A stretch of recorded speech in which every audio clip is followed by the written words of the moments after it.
somebody just told you something, but you know it's a lie. If you call it out, well, that's just going to be worse. They're going to double down on it. But if you leave it alone, well, that can be just as bad. On today's episode, it's all about how to respond to a liar. Welcome to the Jefferson Fisher podcast, where I'm on a mission to make your next conversation the one that changes everything. If you enjoy learning tools to improve your communication, I'm going to ask you to follow this podcast. And if you would, please leave a review. I want to let you know that my new book, The Next Conversation, is officially out on pre-order, and I'll have the links for it in the notes. And as always, if you have any topic suggestions, just throw them in the comments and I'll be reading them. When somebody tells you something that you know to be a lie, number one, take a pause and say, I need to come back to this conversation. I need to come back to this conversation. If they're telling you the truth, no problem. They're going to say, okay, take your time. But if they're not telling the truth, they're not going to like it because it's telling them that you're not buying it. They're going to have this big overreaction and say things like, well, what do you think happened? Or, well, you think I'm lying? They're going to try and reconstruct the narrative while you're talking. Number two, you can also say something feels off.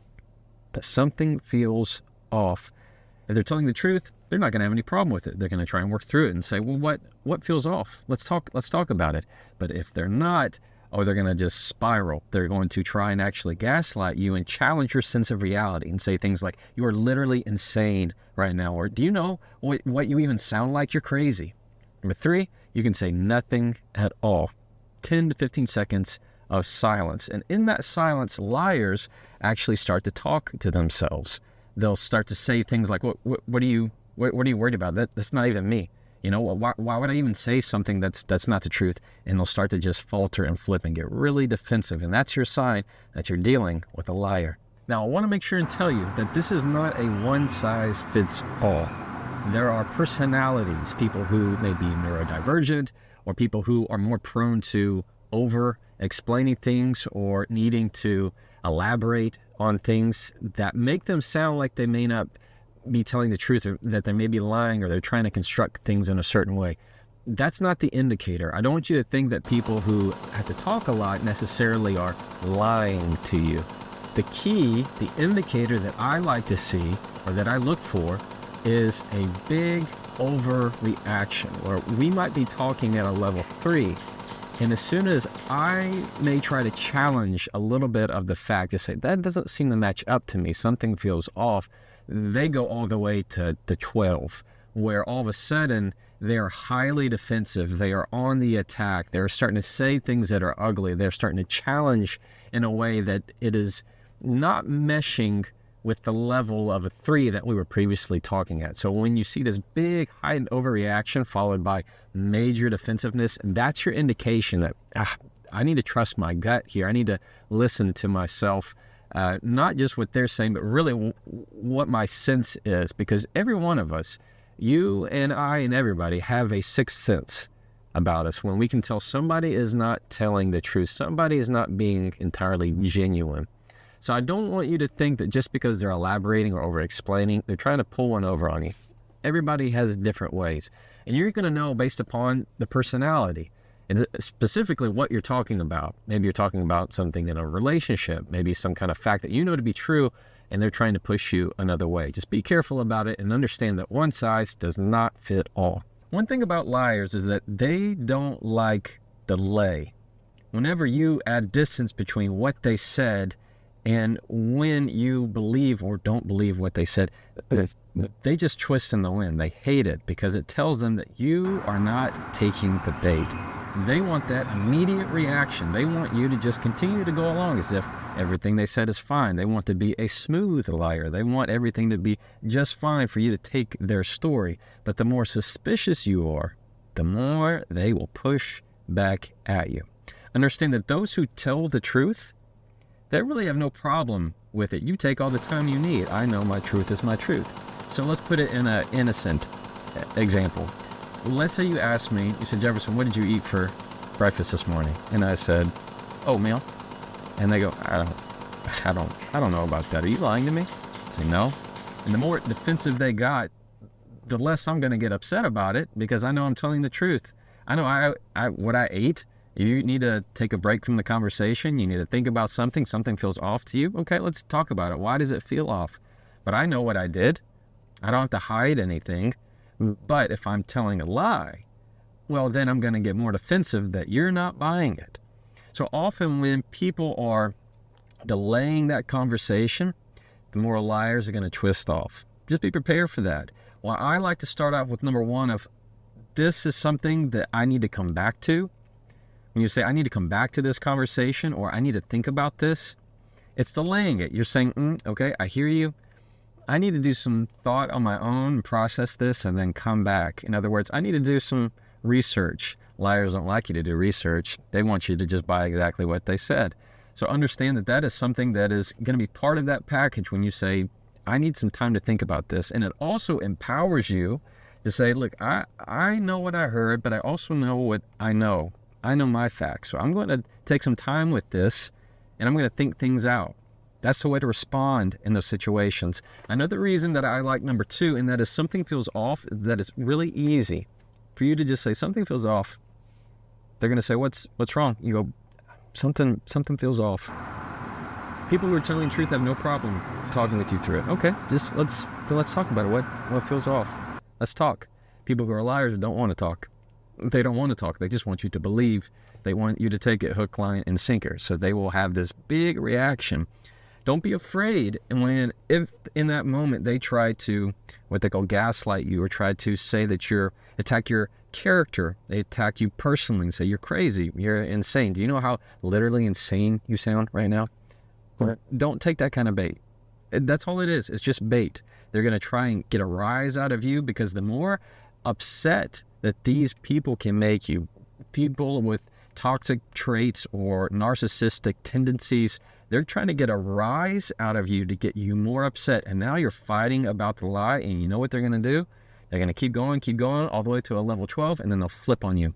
They'll flip and say, I don't know why you're always attacking me. You never believe me. You remember what you did 4 months ago? Something that they bring up the past, and all of a sudden they're pointing it out that they're the victim and you're the one that's the attacker or the offender, just not believing them and never understanding them, and you don't really get them. And now all of a sudden you feel like you're in a position where they're wanting some kind of apology. And this is just another instance.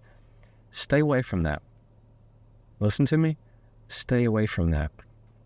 When you add silence and add delay, even 10, 15 seconds of silence, it makes a huge difference when it comes to handling somebody who's a liar. Because if you were to point out right away, that's a lie, you're a liar, you think they're going to go, yep, you're right, dang, you got me, you're so good, you got me? Absolutely not. They're going to say, what? No, I'm not, I'm a liar. Oh yeah, me? What about you? And all of a sudden it's just going to get worse. They'll double down on it, and you're going to have to peel back layer upon layer. But if you just give the silence, they will have that conversation for you. They will have the conversation in their head that, oh my gosh, they're not buying. Okay, I need to tweak, I need to pivot, I need to say something else, or I need to a little bit more reveal the truth without you having to say a thing. Now that is true control. I'm going to share a story real quick with you. When I was probably about 3 years ago, I had a case, and often in car wrecks, a major issue is texting while driving, as you can imagine. Now, people don't like admitting that they're texting while driving. Everybody does it, and it's terrible. It's a major cause of commercial and personal auto case accidents. So a part of the question generally in a deposition is whether somebody was texting. Well, I was talking to this guy, taking his deposition. He was on the other side of me, and I asked him, I said, were you texting while driving? Automatically said, no, I never text while I drive. Problem number one, he just said, I never. Never is an absolute. So if you're going to use an absolute, if you're going to say never, it better be never. So first thing he said was, I never text while I drive. Well, here's the thing. I already had his cell phone records. I had all of his mobile records. You don't know what people are texting. You just can see the transmission of when they send a text, when it was received. I already had all that because his attorney gave it to me. It's part of the trial. So I already know I have that, but I don't bring it up right away. Instead, I just give about 10 seconds of nothing. 10 seconds of nothing. And I just kind of looked around the room, looked at him for a second, and in that moment, within not even 10 seconds, he said, well, I mean, I sometimes I do, but most of the time I don't. Right there. Okay, he just, what they call in Texas, crawfished here in the South, meaning you're backing up. You're backing up what you just said. You're actually going back on it, saying, well, I mean, he went from I always or I never to, which is an absolute, to, well, I mean, I sometimes do, but I wasn't doing it right then. All I did was repeat his lie. I just repeated it. I said, you never text while you drive. All of a sudden, he started like, well, I mean, sometimes I do. And I gave it a little bit more time, and then I followed it up with, you were texting your coworker that day, weren't you? At that point, he was so far off the ledge that you're inviting him to come back. And at that point, he was just kind of relieved. He's like, yeah, I think I was. Yeah, I'm pretty sure that I was. And at that point, I just tweak it a little bit more. You were. It's not a you think you were. You were. Yes, I was. Boom. Right then. I don't have to call him out as a liar. I don't have to have this big ordeal. I don't have to try and hurt his credibility in a harmful way. I can still be respectful and give him just a chance to walk off the plank. Often just giving that a moment of silence and letting them hear their thoughts and saying, nobody in this room is believing this right now. They understand that all their feet, the floor underneath them, the carpet underneath them just got pulled. They have nothing else to stand on, and they'll go back to safety because they know that their lie is not being taken. Now we're at the point of the podcast where I get to read a question from a follower. If you're not already part of my newsletter, I send a communication tip once a week right to your inbox where you can ask me questions and I get to respond to it. It's a lot of fun for me, and I always pull one so I can talk about it in the podcast. This one is from April. April is in Nashville, Tennessee. Jefferson, I love your stuff so much. Thank you, April. I have an issue whenever I'm trying to explain something. Sometimes I am elaborating too much where I'm trying to over-explain, but some people feel like I am telling a lie when I'm really not. I'm just trying to clarify. Can you help give me some guidance there? April, you're not the only one. All right? That's the first thing, is you're not the only one. There are a lot of people who feel like they just need to get it all out. But sometimes the more that you say, the more it looks like you're trying to hide the truth. Let me tell you the difference. All right? It's when you're getting to the point. Often, if I were going to ask you a question that is generally a yes or no question, or something that is a very clear fact, like, what time did you get home last night? Or did you stop by the store yesterday? These are very clear things. Is it a yes or a no? Do you have a time or do you not have a time? Often, people look like they're lying when they don't say that yes or no or that fact right out of the gate. Instead, they leave it for the very end. So if I were going to ask you, did you go to the store yesterday, which is a yes or no, they'll go, well, and they'll start talking about, well, first I went here and then I went there, and they lay out this timeline. There are a lot of people who they will have to say a timeline first, like, well, I went here, then you said that, and then I did this, and they need to construct it in a certain way to get it all out. There's nothing wrong with that. You just have to be careful to make sure that when somebody's giving you that time frame, they're not reconstructing it in a way that does not match what you know of the facts. But what causes the problem, April, is when you wait to the very end to say that yes or a no. If I ask you what time it is, and you start talking about something else, and at the whole point I'm thinking, why aren't you answering my question? You're just trying to explain. What I hear is you're trying to delay and you're trying to hide. What can eliminate that is when you give the answer, your point, right out of the gate, and then say, can I explain? Period. Did you go to the store yesterday? Yes, I did. Can I share with you something else? All right? That's going to give you a whole lot more room to say, I need to get some stuff off my chest. Or there's sometimes a question isn't a yes or a no. Lots of times my clients get, in a deposition, they get asked questions. And what I train them on is some questions aren't a yes or a no. They're not black and white, but attorneys sometimes will try and corner them. And some people will try to corner you into certain conversations. Instead, you just answer with, that's not a yes or no question for me. That question can't be answered in a yes or a no. That's what I teach them. I can't answer that question in a yes or a no. Can I explain? Or I'm happy to explain, and I'm happy to share some more on it. So I don't want you to feel pressured that just because you need to explain things, it means that you're not telling the truth. It's not what that means. All that means is you just need to rearrange the structure of your sentences. Give the point at the very beginning, then explain, rather than first thing out of your mouth is, let me explain.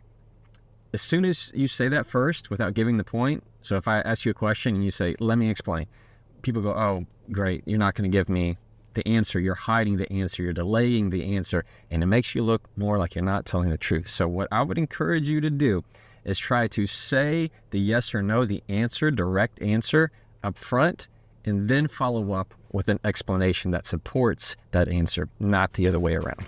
Thank you for listening to the Jefferson Fisher podcast. If you enjoyed this episode, I'm going to ask you to follow it, and if you would, just leave a review. Today we learned that when you're dealing with a liar, one of the best things to say is, I need to come back to this conversation. Number one, I need to come back to this conversation. Number two, you can say something like, that sounds off, or that feels off. Anything that says, this doesn't feel like the norm, something doesn't feel right about this. And number three, if you need to, just say nothing at all. Silence is often the best tool for liars to spin out of control and reveal that they weren't telling you the truth. And as always, you can try that and follow me.